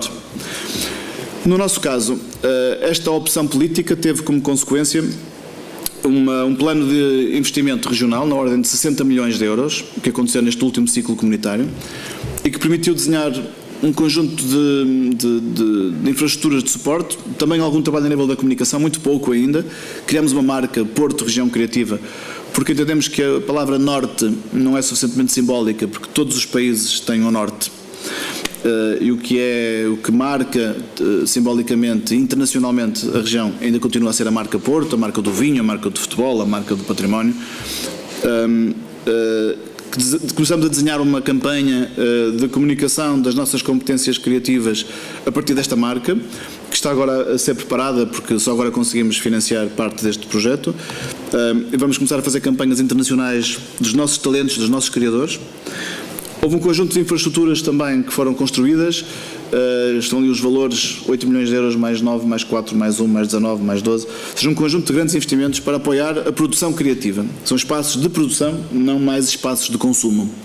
E por isso todo o investimento nos últimos anos no norte de Portugal, em termos culturais e criativos, foi em produção, foi em espaços de criação, que são, por exemplo, espaços das universidades, como este, da Universidade Católica do Porto, ou uma antiga fábrica em São João da Madeira, que se chama Oliva Creative Factory, que é um espaço de criação também, ou um centro de artes transformado num espaço de criação no Porto.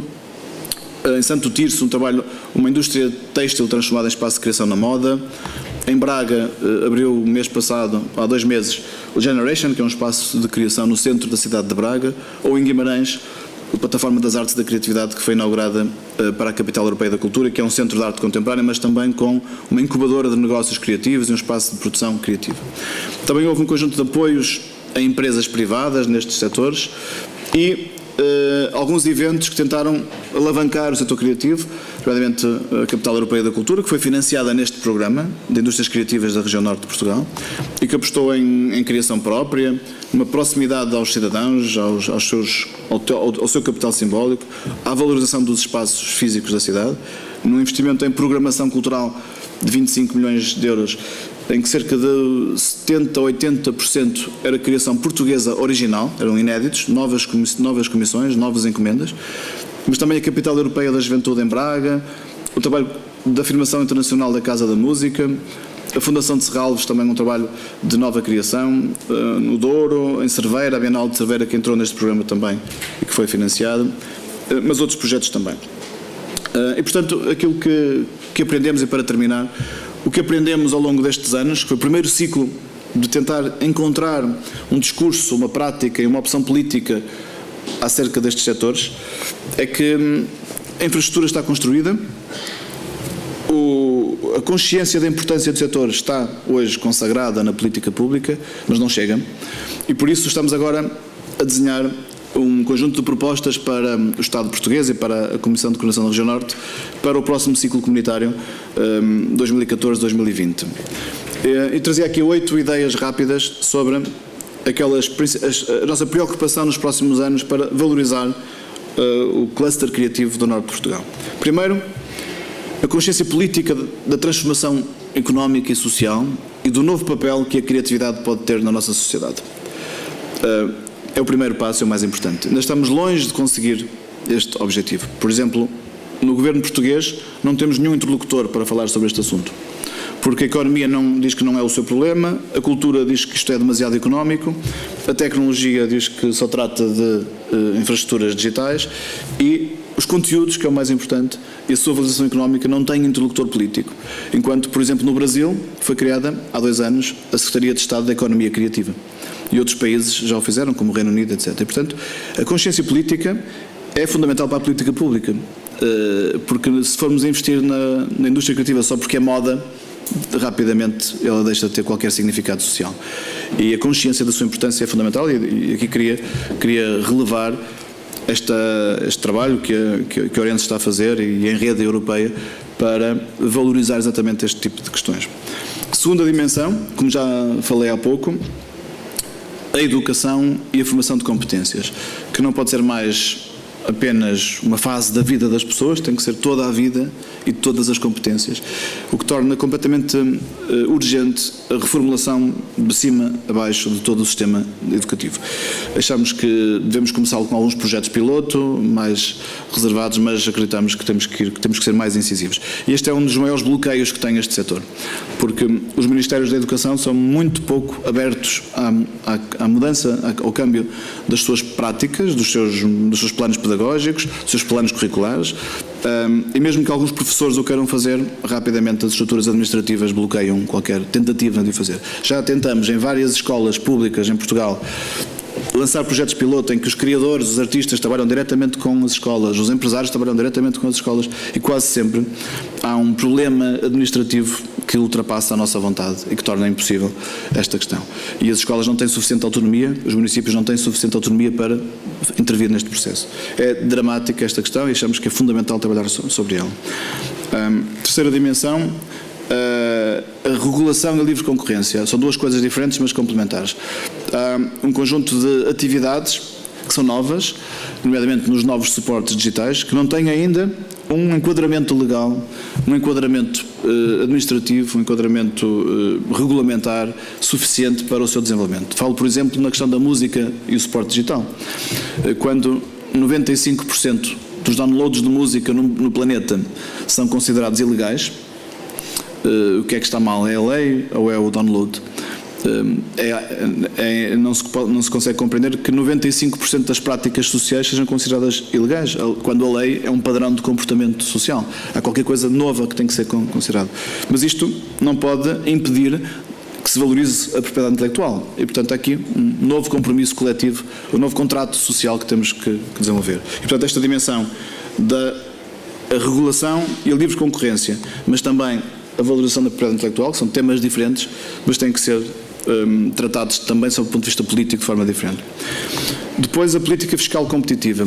Há um conjunto de países da Europa que são absolutamente radicais na redução fiscal em setores audiovisuais, novos mídia, film commission, etc. Em Portugal não conseguimos ainda fazer isso, não conseguimos um tratamento fiscal prioritário para setores que são novos e que crescem mais do que a média da economia, porque toda a preocupação do Ministério das Finanças é coletar mais e mais dinheiro e muito menos a discriminação positiva daquilo que é diferente. E esta é uma situação que outros países, como a Irlanda e alguns países do centro da Europa, já perceberam e já mudaram a sua estratégia fiscal para valorizar exatamente estes setores. Depois também foi falado aqui há pouco, financiamento especializado. Quando eu tenho a ideia de fazer um filme de animação e vou ao banco pedir um empréstimo, não consigo explicar ao gerente, ao diretor do banco, o que é que eu posso dar em troca.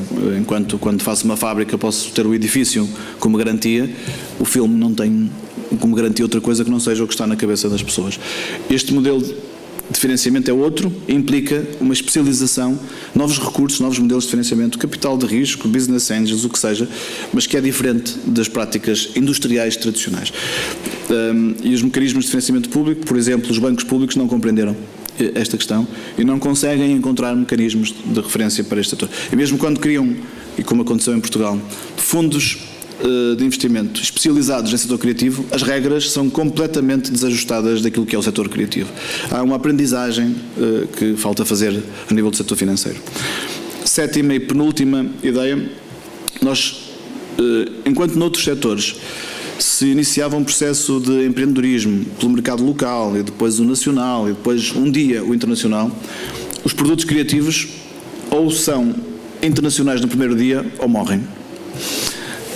E esta é uma lógica diferente de cadeia de valor também que as entidades públicas têm que compreender se querem apoiar o desenvolvimento dos negócios. Por exemplo, é inaceitável que os criadores da região norte de Portugal não consigam chegar aos mercados internacionais porque nem sequer têm 100 euros para poder ir a uma feira internacional. E no mesmo dia vemos missões empresariais do têxtil com 500 empresários a viajar pelo mundo inteiro, a gastar milhões de euros e porque não há consciência que o outro setor também é importante e também está a crescer. Porque é apenas um jovem criador, ou é um realizador de cinema, ou é um ator, ou é um produtor de arte digital, que não é reconhecido enquanto valor económico. E, portanto, não tem nenhum suporte ao seu processo de internacionalização, que não tem a ver apenas com... Não é paternalista, pode ser, de facto, um grande estímulo ao desenvolvimento. E veja-se o que faz os Estados Unidos da América na promoção internacional do seu valor criativo, ou o que faz o Reino Unido, ou o que faz a Alemanha, ou o que faz a França. Nós não estamos a conseguir fazer isso. Por último, a ideia errada que ao investir na economia criativa substituímos a necessidade de investimento na cultura, ou seja, que o mercado vai resolver o problema da produção cultural. É o contrário, é a nossa opinião. Haverá tanto mais desenvolvimento de uma economia criativa, quanto mais fruição e produção cultural acontecer num território. E, portanto, o que nós temos alertado o Estado português é para a necessidade de continuar a investir na cultura, porque só assim podemos ter um retorno económico mais à frente. Ontem, em Guimarães, apresentámos os primeiros dados de estudos de impacto. A Capital Europeia da Cultura, Guimarães 2012, deu lucro ao governo português. A cobrança fiscal direta, não falo nem direta ou da induzida, a direta foi maior do que o investimento do Estado português no próprio projeto. E há pouca consciência destes dados. O setor cultural tem que saber falar esta linguagem. Há poucos dias, numa conferência da Economia Criativa do Brasil, em Lisboa, o diretor de um projeto na área do cinema e vídeo, muito interessante, em Minas Gerais, chamado Fábrica do Futuro, dizia que o seu maior patrocinador, maior financiador, é uma empresa elétrica, uma empresa de distribuição de eletricidade. Ele nunca pediu um cêntimo a essa empresa elétrica no sentido da responsabilidade social. Ele pede dinheiro à empresa elétrica para investir no cinema porque o investimento no cinema vai fazer aumentar o consumo elétrico a médio prazo. Porque as pessoas vão ficar com outro tipo de disponibilidade, porque cresce a economia local, porque as pessoas têm acesso a comprar um frigorífico ou a ver um filme, e a médio prazo e a longo prazo há um retorno direto para aquele investidor. Ou seja, é necessário saber falar a linguagem dos mercados e a linguagem dos negócios. E não é apenas a ideia de que isto tudo é responsabilidade social. Isto é a economia e a cultura, que são coisas diferentes, mas são complementares numa sociedade. E, portanto, a consciência de que o setor cultural tem que saber encontrar soluções num contexto difícil, mas também tem que saber convencer os Estados que o investimento na cultura é fundamental para o investimento na inovação e nas indústrias criativas. E estes dois lados são absolutamente complementares.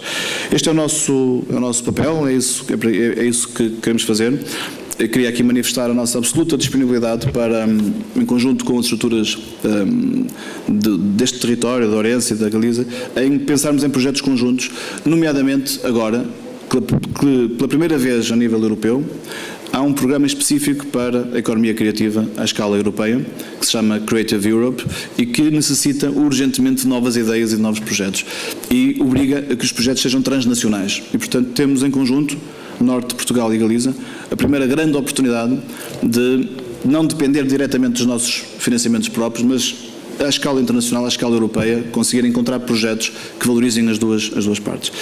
Para não ficar mal numa conferência que nasce à volta do tema da animação e da imagem em movimento, eu, à última da hora, introduzi aqui um pequeno vídeo, e desculpem, só para não ficar tão mal na fotografia e para não ser tão desagradável a minha chata apresentação.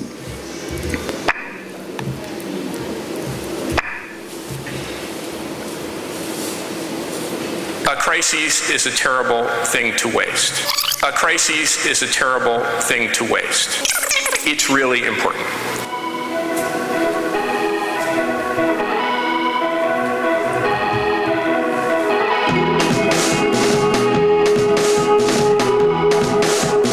A criatividade é o ponto de partida de qualquer negócio.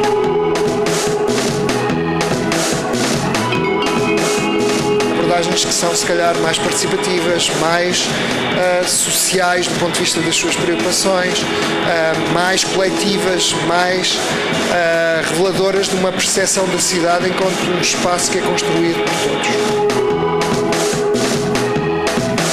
Tudo da nossa sociedade depende muito da forma como soubermos mobilizar a capacidade de transformar conhecimento em inovação em valor.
Muito obrigado.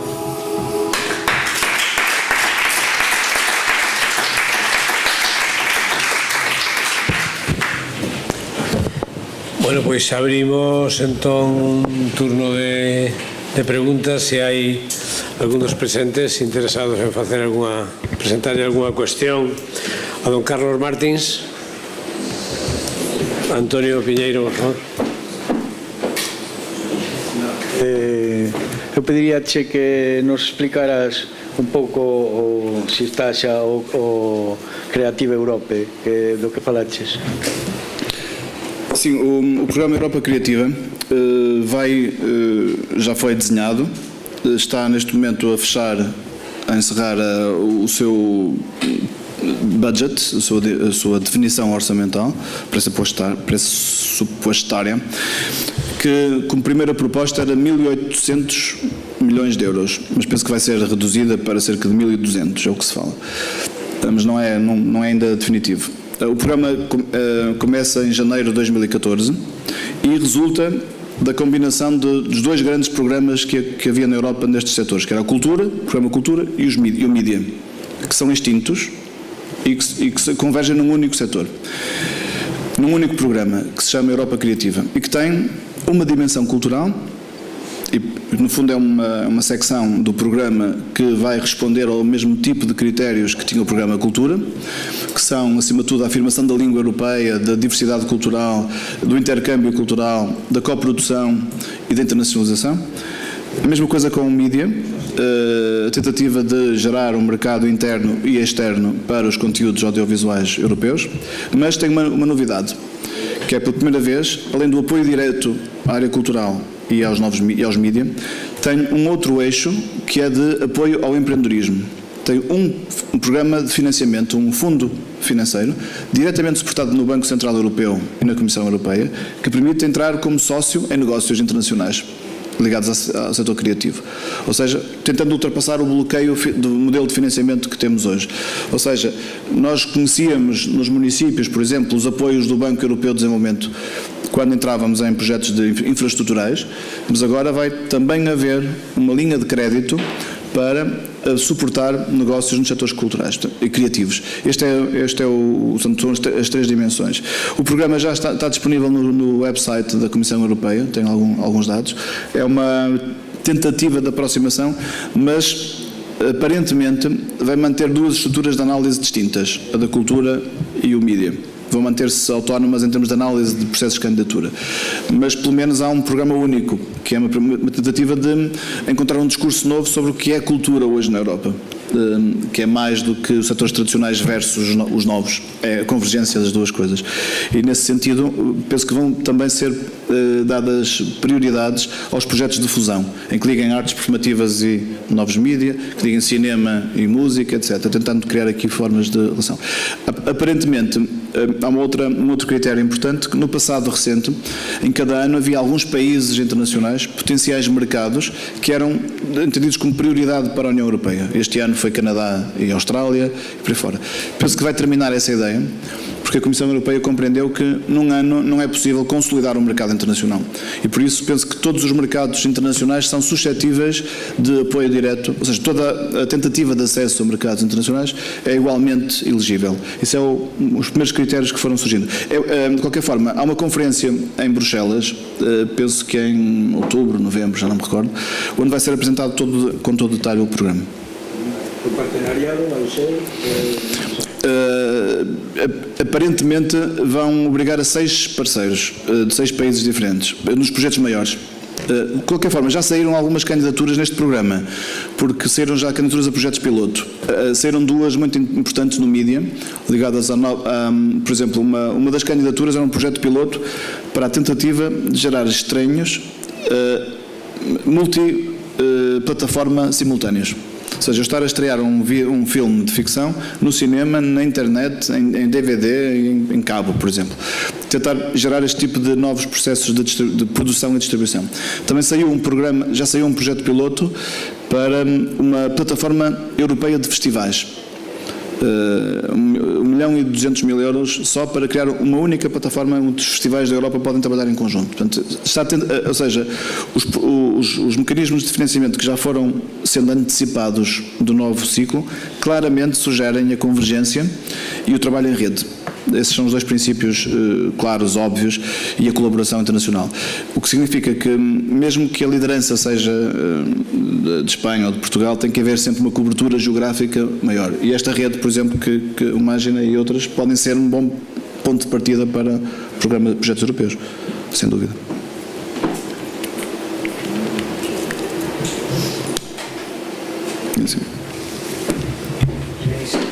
Yo creo que sí. Levanto la voz. Veo que habéis analizado lo que es la economía y el territorio, ¿no? Analizado las sinergias con Galicia de complementario en los territorios creativos, vamos a llamarles para simplificar. ¿Tenéis identificados los interlocutores en Galicia principais? Este projeto foi um projeto em que fomos convidados. Fomos convidados pelo eixo, pela AECT, Cooperação Transfronteiriça, e pela AGADIC, que era promotora do projeto de mapeamento. E nós entramos num segundo momento. Mas a partir daí não houve mais evolução, até porque houve câmbios na AGADIC e não tivemos nenhum contacto posterior com ninguém da estrutura, desde o ano passado. Sim, não. Eu sei. Eu estive com o Facer a semana passada. Eu sei a história, mas institucionalmente não tivemos mais nenhum contacto. Até porque também houve alguns câmbios na AECT e por isso não conseguimos encontrar a plataforma de relação. Porque nós não somos uma estrutura pública.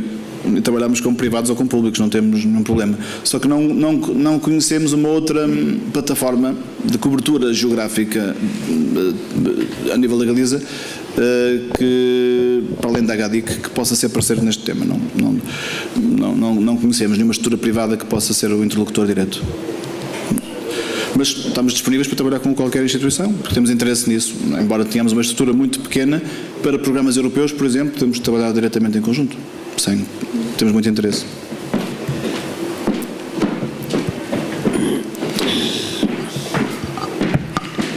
Desculpa, voy a falar en francés. Moi, j'ai trouvé votre présentation extrêmement intéressante parce qu'elle rejoint complètement ce que l'on a essayé d'analyser, de partager depuis maintenant 3 ans dans le cadre d'Imagina. Et en effet, tous les axes que vous avez parfaitement présentés aujourd'hui sur lesquels la région de Porto Creative doit travailler résument assez bien tous les leviers, que ce soit les leviers économiques, les leviers sociaux, les leviers institutionnels aussi, hein, vous l'avez évoqué. Moi, j'ai deux points une proposition très claire. C'est vrai que vous disiez tout à l'heure que l'un des enjeux, c'est d'unir un peu les forces entre la Galice et le Nord Portugal. Dans la carte que vous présentiez tout à l'heure de la péninsule ibérique, qu'est-ce qu'on voyait ressortir comme les éléments de force? C'était Barcelone, Madrid et Lisbonne, hein, que sont un peu les espaces métropolitains, les zones métropolitaines. Première réflexion, c'est est-ce qu'il n'y a pas aujourd'hui un enjeu particulier à travailler sur ce qu'on a évoqué, nous, ce que sont les régions périphériques, en tout cas de l'espace atlantique. Donc ça, c'est une première question. Et la seconde, vous évoquiez en effet le contexte particulier aujourd'hui de crise sociale et économique qui fait partie de cela. On voit bien que, en tout cas, on défend, je pense, depuis ce matin, le fait que l'industrie créative et culturelle peut être un levier pour dépasser cela. N'empêche que aujourd'hui, quels sont pour vous peut-être ou les freins essentiels pour que finalement votre expression sur le fait qu'aujourd'hui c'est traité dans peut-être la DG Culture et la DG Média et que demain ça soit complètement intégré peut-être dans la DG Régio et que ça soit un pilier. Donc voilà, et en tout cas je vous fais une proposition qu'on sera, je l'espère, amené à se revoir prochainement pour partager et continuer à travailler là-dessus. Merci de vos réponses. Merci. Je parle français.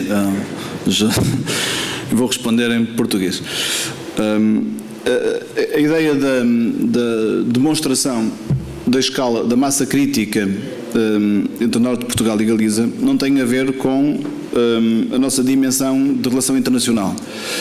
Na nossa opinião, o Norte de Portugal para a Galiza e a Galiza para o Norte de Portugal tem que ser mercado regional e não mercado internacional. Há um erro conceptual há muitos anos, que é considerar que, quando falamos em internacionalização, falamos, no nosso caso, de Galiza e de França, não sei o quê. Não, o mercado é local. Hoje eu vivo abaixo do Porto, 20 km abaixo do Porto, e saí de casa de manhã e vim cá, e talvez ainda vá dormir a casa. Isto é o mercado local. Não. O que nós não temos consciência, muitas vezes, é que eu faço uma hora de carro de uma zona de Barcelona a outra zona de Barcelona, e para mim estou consciente que estou em Barcelona, e faço uma hora de carro entre o Porto e Vigo e penso que mudei de país. Esta tem a ver com uma dimensão histórica, já nem é linguística, é mais histórica e psicológica, que tem que ser quebrada. O que tentamos demonstrar é que somos os suficientes para sermos uma única área metropolitana. Ponto. É só isso. Em relação aos mercados internacionais e às redes internacionais, interessa-nos, em particular no caso do Norte de Portugal, três questões, três dimensões de relação internacional.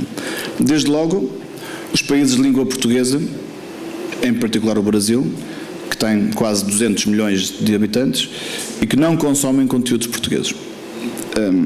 E não há nenhuma razão que não histórica para o fazer. E outra mais importante ainda é porque desconhecem os conteúdos portugueses. Não é porque não gostem, é porque não conhecem. Não podemos gostar daquilo que não conhecemos. E quando tentamos mostrar as nossas competências, temos imensa dificuldade, não só porque o Brasil é um país fechado, como também as estruturas portuguesas não compreenderam que estes setores podem ser a forma de abrir esse mercado. Temos algumas experiências a nível do cinema, algumas experiências a nível da música, mas muito pouco, demasiado pouco. E, portanto, para nós, a ADICT, é absolutamente estratégica a relação com o Brasil, assim como é absolutamente estratégica via Galiza a relação com toda a América Latina.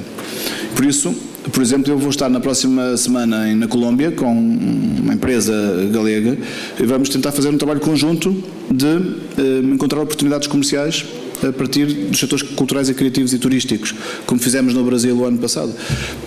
É para nós absolutamente óbvia esta questão, mas é difícil, porque são lógicas legais, políticas distintas que os mercados, que as estruturas públicas em Portugal ainda não compreenderam muito bem.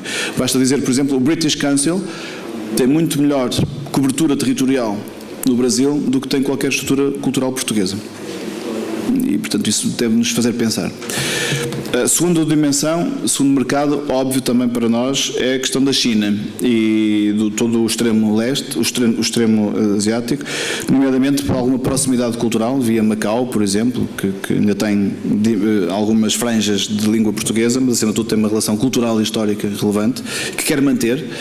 E, por exemplo, o ano passado tivemos na Capital Europeia da Cultura muita produção chinesa paga pelo governo chinês, que quer manter relações culturais com a Europa, e muitas vezes a Europa tem medo ou incapacidade de ser parceiro ativo nessa relação. Acreditamos que há enormes oportunidades. Por exemplo, a Universidade Católica do Porto abriu um curso de Economia Criativa em Macau, China, recentemente, e está a trabalhar com professores lá e cá a tentar criar aqui relações. Mas mais importante, porque esses projetos são de médio prazo, no curto prazo, aquilo que acreditamos é, como disse há pouco, é na capacidade de trabalhar acima de tudo os territórios, as pequenas e médias cidades europeias, como parceiros. Há uma ideia errada, na nossa opinião, que é que as hierarquias se fazem por país, capital do país, grandes cidades e pequenas cidades. E que temos que trabalhar em cada país desta forma vertical. E aquilo que hoje se prova é que Guimarães pode trabalhar com Angoulême, como Ourense pode trabalhar com Vila do Conde diretamente, sem precisar de pedir autorização ao país e à capital para poder trabalhar em rede. Essa é a novidade das possibilidades de trabalho à escala internacional, que é que as pequenas e médias cidades europeias saibam trabalhar em conjunto. O problema é que a política pública europeia está suportada em política pública regional está suportada em duas grandes ideias, as metrópoles e os territórios de baixa densidade. E esquece que 70% ou 80% dos europeus vivem em cidades pequenas e médias. Nem vivem no mundo rural, nem vivem em metrópoles. E esses não têm nenhuma política ativa de articulação territorial. E é aí que nós queremos trabalhar. É pensar em redes de pequenas e médias cidades que tenham competências que possam trocar. Porque é evidente que nunca seremos competitivos com Londres.